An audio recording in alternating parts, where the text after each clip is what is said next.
بسم الله والصلاة والسلام على رسول الله وأشهد أن لا إله إلا الله وحده لا شريك له وأشهد أن محمدا عبده ورسوله أما بعد فعن أبي هريرة رضي الله تعالى عنه قال قال رسول الله صلى الله عليه وسلم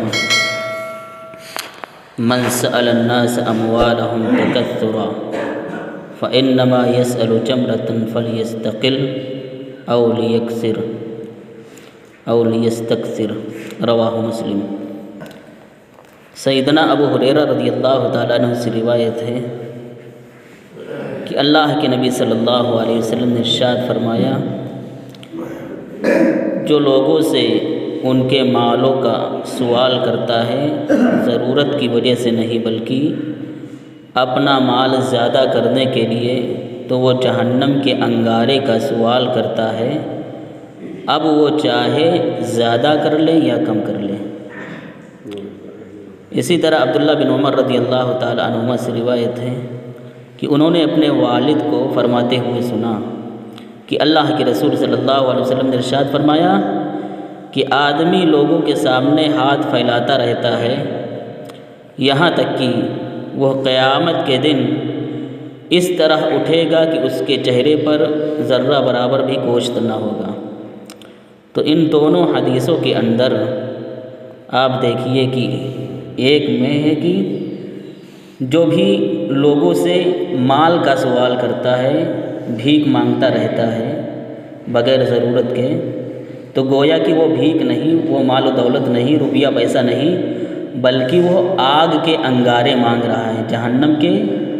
آگ کے انگارے مانگ رہا ہے۔ اب وہ زیادہ کرے یا کم کرے، وہ زیادہ انگارے مانگے یا کم مانگے۔ اسی طرح دوسری حدیث کے اندر ہے کہ جو لوگوں کے سامنے ہاتھ پھیلاتا رہتا ہے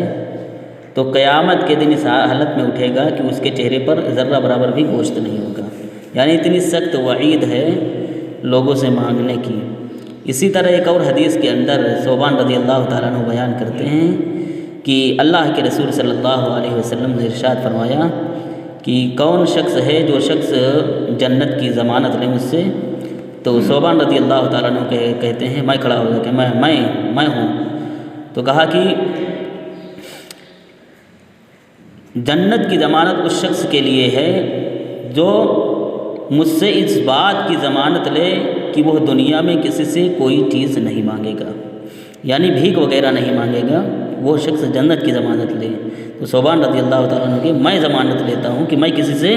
کبھی کچھ نہیں مانگوں گا۔ تو زندگی بھر کبھی کسی سے کچھ نہیں انہوں نے مانگا۔ اسی طرح حکیم بن حزام رضی اللہ تعالیٰ عنہ سے روایت ہے، کہتے ہیں کہ میں نے اللہ کے رسول صلی اللہ علیہ وسلم سے کچھ مانگا، آپ صلی اللہ علیہ وسلم نے عطا فرمایا۔ کہتے ہیں پھر میں نے مانگا،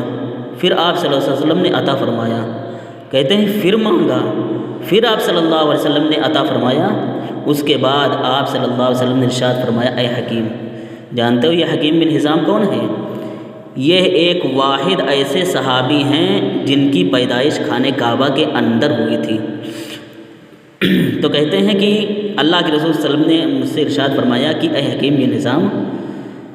یہ دولت بڑی ہری بھری ہے اور بڑی میٹھی ہے،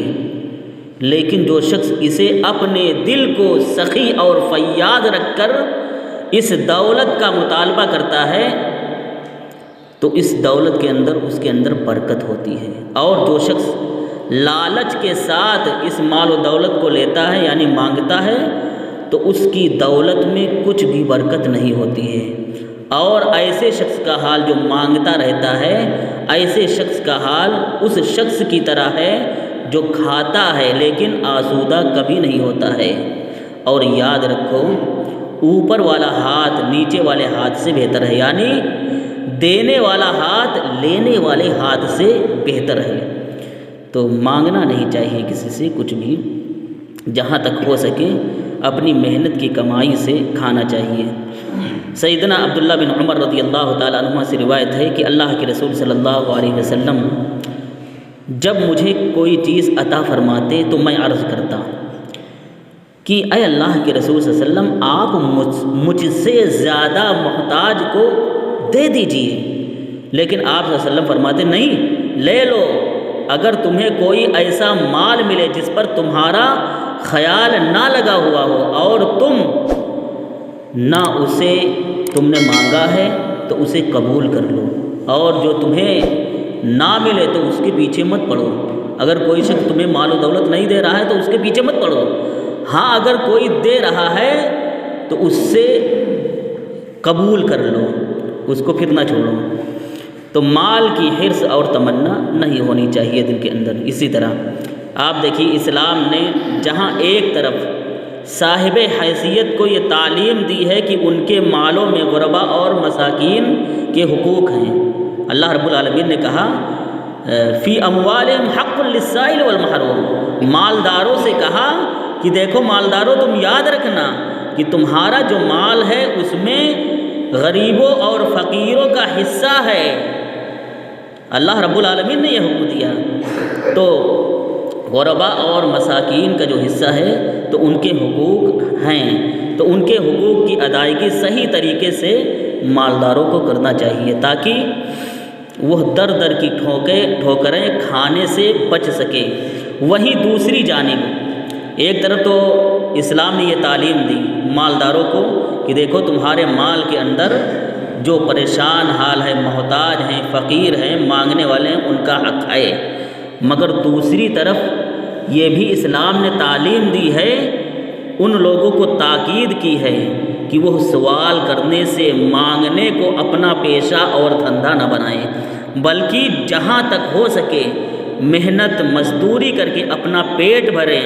اور لوگوں کے سامنے ہاتھ نہ پھیلائیں، کیونکہ مانگنے سے رسوائی ملتی ہے۔ آپ صلی اللہ علیہ وسلم نے ارشاد فرمایا کہ جو شخص مانگنے کو اپنا پیشہ بنا لے گا وہ قیامت کے دن ایسی شکل کے ساتھ آئے گا کہ اس کے چہرے پر گوشت پوست نہیں ہوگا، صرف ہڈی ہڈی ہوگی، ہڈی کا ڈھانچہ ہوگا وہ، کیونکہ وہ دنیا میں شرم و حیا کو ختم کر کے لوگوں سے مانگتا پھرتا تھا۔ اللہ تعالی ہم سب کو اس بری عادت سے بچائے، کیونکہ یہ مال و دولت کی طلب، مانگنا، یہ مال و دولت کے برکت کو ختم کر دیتا ہے۔ اس لیے بغیر حرص کے، بغیر لالچ کے اگر مال و دولت آپ حاصل کر رہے ہیں تو حاصل کریے۔ اللہ رب العالمین نے قرآن کریم میں کئی جگہ کمانے کا حکم دیا ہے کہ کماؤ، محنت کرو، پسینہ بہاؤ، اور نبی صلی اللہ علیہ وسلم نے بھی یہی ارشاد فرمایا ہے کہ تم میں سے بہتر وہ شخص ہے جو اپنی پیٹھ کے اوپر بوجھ لادے، اس شخص کے بہتر ہے، اس شخص سے بہتر ہے جو مانگے اور مانگنے والے کو کوئی کچھ دے یا نہ دے۔ تو کما کر کھانا، محنت کر کے کھانا، مشقت کر کے کھانا، یہ محمود ہے، یہ قابل تعریف ہے، اور مانگ کر کھانا یہ مذموم ہے۔ اس لیے اس بری عادت سے لوگوں کو بچنا چاہیے۔ اللہ رب العالمین سے میری دعا ہے کہ العالمین ہم تمام لوگوں کو ان میں سے جو بہترین بات ہے اس پر عمل پیرا ہونے کی اے اللہ توفیق عطا فرما۔ اے اللہ ہمیں خوب ڈھیر سارا ایسا مال و دولت عطا فرما جس میں برکت ہی برکت ہو۔ اے اللہ ہمیں رزق حلال کھانے کی اور کمانے کی توفیق اور طاقت اور ہمت عطا فرما۔ اے اللہ ہمیں ایسا مال عطا فرما جو ہمارے لیے وبال جان نہ بنے بلکہ ہماری مغفرت کا ذریعہ بنے، ہمارے لیے رحمت کا ذریعہ بنے، ہمارے لیے برکت کا ذریعہ بنے۔